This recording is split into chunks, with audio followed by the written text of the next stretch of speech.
the heart of this nation, under skies so blue, there's a spirit that's stirring, values strong and true. from the mountains to the prairies, from the cities to the sea, we stand for liberty, for faith and family. We're diving deep into the heart of what we believe. Have you ever really stopped to think about what it means to be a judge? I mean, especially on the Supreme Court. Is it about pushing your own idea of justice, or maybe something else entirely?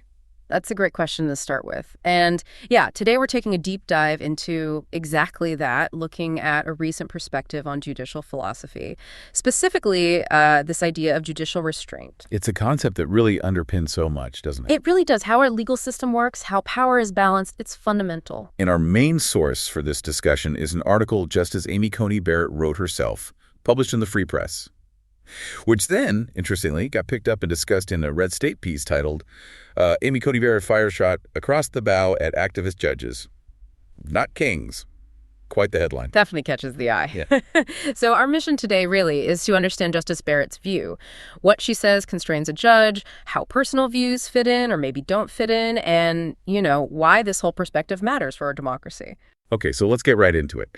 Justice Barrett uses this central metaphor: judges as referees, not kings. It's pretty striking. What's she getting at with that? Well, I think the power of that metaphor is how clearly it sets boundaries. A referee, right, their job is to see if the players followed the rules that someone else made. They don't write the rule book themselves. Exactly. They're not supposed to change the rules mid-game or decide what the rules should be based on, their personal feeling about fairness. They just apply the rules as they find them. It's about enforcing what's already established. And that Free Press article she wrote, the headline itself kind of sets the stage, doesn't it? Amy Coney Barrett speaks. People think the Supreme Court is about promoting justice. It's really about judging what the law requires. Absolutely. That headline coming from her, it's very deliberate. It signals this shift, or maybe a clarification, away from a potentially subjective idea of justice towards the objective requirements of the written law. It suggests maybe the public perception isn't quite aligned with her view of the court's actual job. Precisely. And she gets right to this point about constraint. She says, let me find the quote. We judges don't dispense justice solely as we see it. Instead, we're constrained by law adopted through the democratic process. That phrase, constrained by law adopted through the democratic process, feels really key. Why is that specific source of constraint so important? It goes to the heart of legitimacy, I think. She's saying a judge's power doesn't come from their own wisdom or moral insight. It flows from the law, and importantly, law created by the people's elected representatives. So the ultimate authority lies with the democratic process, not the individual judge's conscience. That's the idea. She reinforces it too, saying, the guiding principle in every case is what the law requires, not what aligns with the judge's own concept of justice. It's about drawing a clear line between personal morality and legal interpretation. Okay, but here's where it gets, really interesting for me. How does a judge actually do that? How do you reconcile your own deeply held beliefs, your personal convictions, with being this neutral referee? That sounds incredibly difficult. Oh, it's a massive challenge, and she faces it head-on in the article. She acknowledges judges are Americans, they have diverse views, strong feelings about what makes a just society. But, she argues, under the Constitution, choosing between those competing values, that's the job of the citizens through voting through the democratic process. Not the job of unelected judges settling a specific legal case. Right. It comes down to deference. She puts it very starkly. On the bench, we must suppress our individual beliefs in deference to those that have prevailed in the enacted law. Suppress is a strong word.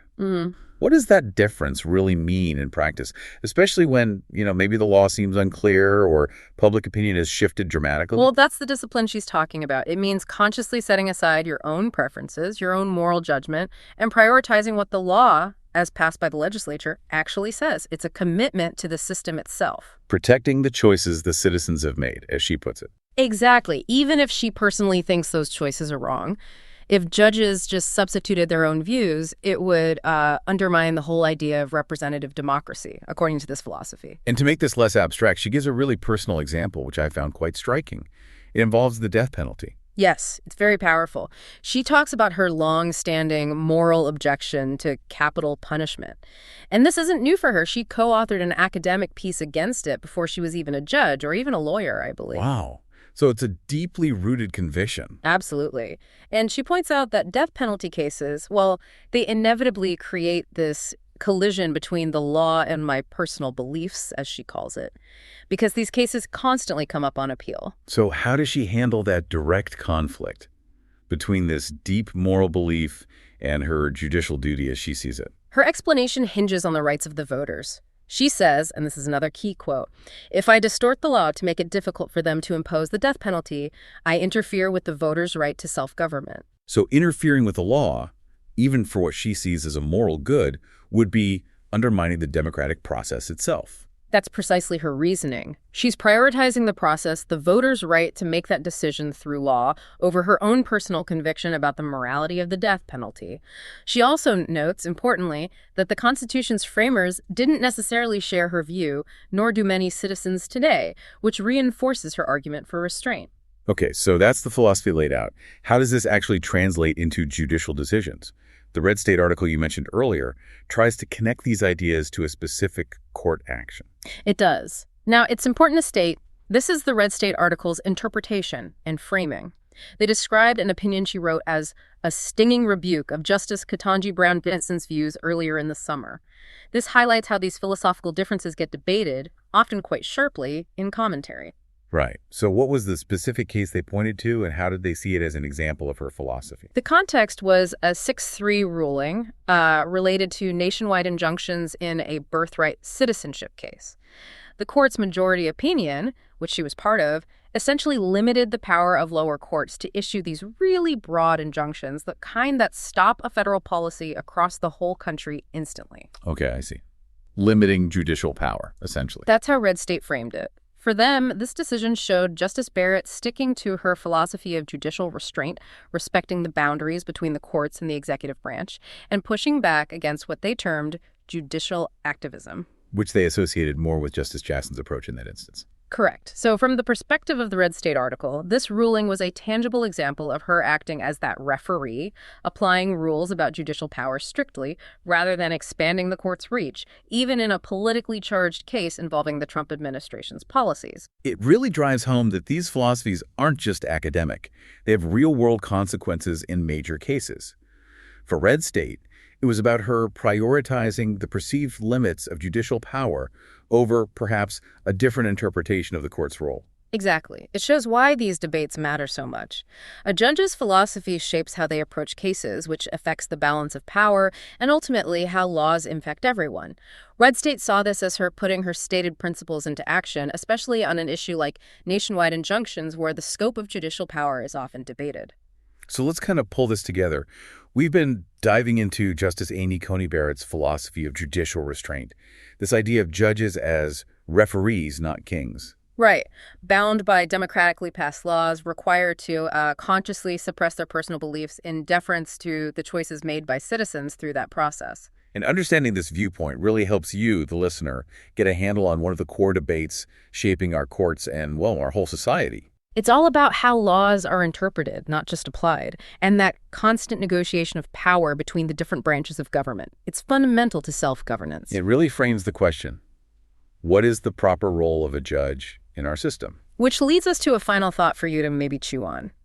In our world, which seems to get more complex every day, what are the real impacts of this kind of judicial restraint, this commitment to being a referee?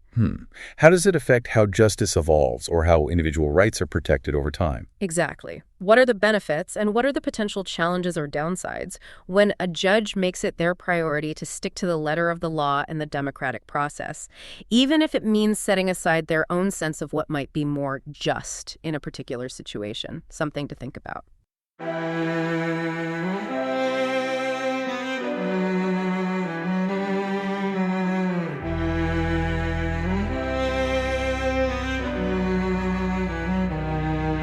In the heart of this nation, under skies so blue, there's a spirit that's stirring, values strong and true.